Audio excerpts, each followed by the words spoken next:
sabi sa akin ng taong nag-invite sa akin, kasi hindi ko po, ito yung kwento ko, kasi hindi ko po alam sa inyo, baka ganun din ang nangyari sa inyo. Para lang po meron kayong idea kung paano po ako na-involve. So sabi ng taong nag-invite sa akin, sabi niya sa akin, Michelle, pag sumama ka sa negosyo ko, yayaman ka. Pag sumama ka sa negosyo ko, magiging milyonarya ka. At pag sumama ka sa negosyo ko, lahat ng pangarap mo pwedeng matupad. Tinitigan ko siya from head to toe. Sabi ko, pambihira ka. Hindi pa tayo nagsisimula ng negosyo, mukha ka ng lugi. Tingnan mo nga yung katabi mo kung mukha yung payaman o lugi. Dapat mukha po yung payaman, ha? So sabi ko, anong sinasabi mong maging milyonaryo? Tingnan mo nga yung itsura mo. Kasi yung tao po na yun, sabi niya sa akin, eto mga yumaman, tinuturo niya po dun sa booklet po. Tinuturo niya, eto mga yumaman to, ganyan. Habang tinititigan ko siya, syempre observant po ako. Tinitignan ko, ano ba pinagsasabi nito? Ano itsura to? Syempre, pagtitiwala po ba ako dun sa taong, yung nakasalala yung pangarap ko? Sabi ko, ano kaya sinasabi nito? Titingnan ko yung kuko niya, sabi ko, ang dumi-dumi, magiging milyonaryo. Kung magiging milyonaryo kami, hindi ko na magpalinis na kuko. Pero naiintindihan ko later on, dahil itong tao pala to, working student po sa school namin. Ang pangalan po niya is Ryan Recalde. Working student siya sa school namin. So sa printing press siya nag-work. So ibig sabihin, pag working student, siya po ay 5 years na sa college, pero second year college pa lang siya. Medyo na-delay po yung kanyang studies. Dahil kapag working student, minimal lang po yung units na pwede niyang i-take. So sabi niya sa akin, basta alam ko yayaman ako. Sabi ko, naku, huwag na ako isali dyan. Yung iba na lang, yun na lang yung pagdisketahan mo, huwag na lang ako. Aba, sumunod sa akin. Yung iba nga at lahat ng huminga, iniimbita. Ganon kalala. Ganon po siya kalala. So nangyari na to, hindi niya pa rin ako actually tinitigilan. Tuwing makikita kami at parang may radar tong taong to, parang may radar. Kita-kita, alam mo, parang ang linaw ng mata, parang alam niya, nadadating ako. Kahit malayo pa lang, kinakawayan ako, sabi ko, ito na naman. Iimbita na naman ako doon. Kasi nasabi niya, alam mo, kunwari hindi ko siya nakikita, didiko na lang akong gano'n. Aalis na ako. Nakaka-relate po bang iba? Yes! Yung malalakas na guess, yun sila yun. So, ganun nga ako, sabi ko, ano ba naman to? Lagi na ako ini-invite. So, in short, hindi niya po ako nakuha. So, ang nangyari po noon, baliw na baliw po siya dito sa AIM Global na to. Ako pinagtatawanan ko lang talaga siya kasi classmate ko siya sa isang subject, sa advertising. So, pinipilit niya to sa teacher namin, sa professor namin na, ma'am, ito yung kailangan kong subject, yung complete daw, yun daw yung subject niya. Pinagtatawanan namin siya kasi pinipilit niya yung isang bagay na hindi naman yun yung topic niya. Parang siguro maka-invite siya or what. Ganun-ganun ginagawa niya. So, pinagtatawanan namin siya, ito ang nakakatuwa doon. Habang pinagtatawanan ko siya, after 6 months na ganun ang ginagawa ko, ay, ito pong nangyari. Pag after 6 months, binalikan po niya ako, may drive na siya ng brand yung Mitsubishi Lancer niya.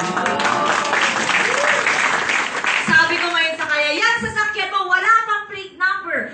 Meron pang mga balot sa loob. Kung kanina may nag-isa, ole mo na. Hindi mo ako madadala sa ganyan. Yabang-yabang nito, pabusi-busi na pa sa akin. Ginagano ko siya. Alam mo yung parang naasar ka, na inaasar niya ako, na hindi naman, hindi niya sinasadya. Pero ito ang naisip ko, habang iniikutan ko yung brand new yung sasakyan, inaamoy-amoy ko yung brand new car niya. Nakamoy na po ba kayong brand new car? Yes! Ay, grabe, ang bango. Sa mga hindi ba, i-try niyo po. So, habang inaamoy-amoy ko, alam mo may tumakbo sa isip ko, sabi ko, parang ang ganda ni negosyo niya, pero parang kahit ilagay itong negosyo niya, kung magkakakotse ako, parang pwede na din. Ganon tayo, di ba parang, hoy, anong nangyari sa kanya? Sige nga, bakit pwede ako dyan gawin? Pero sabi ko, hindi. Mag-aaral ako na mabuti para pagka-graduate ko, makakuha ko ng mas magandang sasakyan kaysa sa kanya at ipagmamayabang ko pa sa kanya. Ganon ang katwira ko. So, nangyari nun, aral ako. Then, after ilang weeks, yung kuya ko tumatakbo sa akin, dali-dali. Sabi niya, grabe, yayaman na ako. Sabi ko, anong yayaman? Gutom lang yan. Kumain ka na dyan.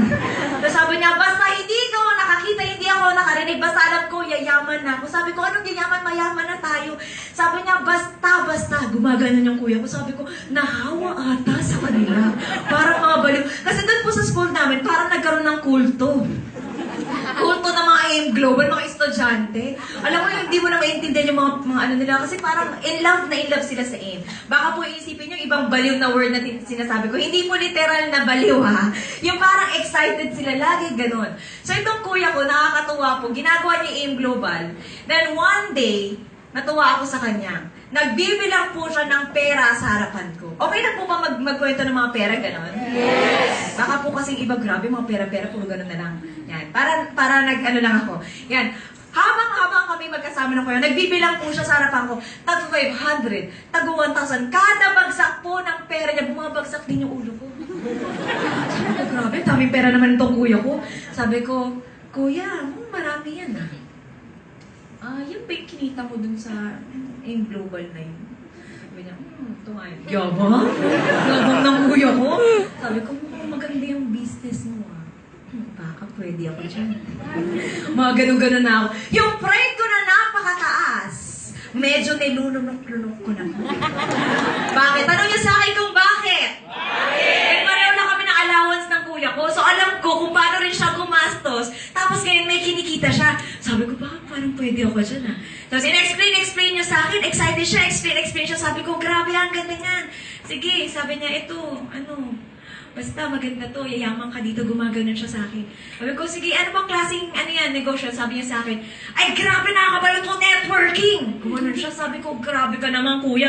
Pambihira ka, sabi namin natin pwedeng gawing negosyo. Bakit?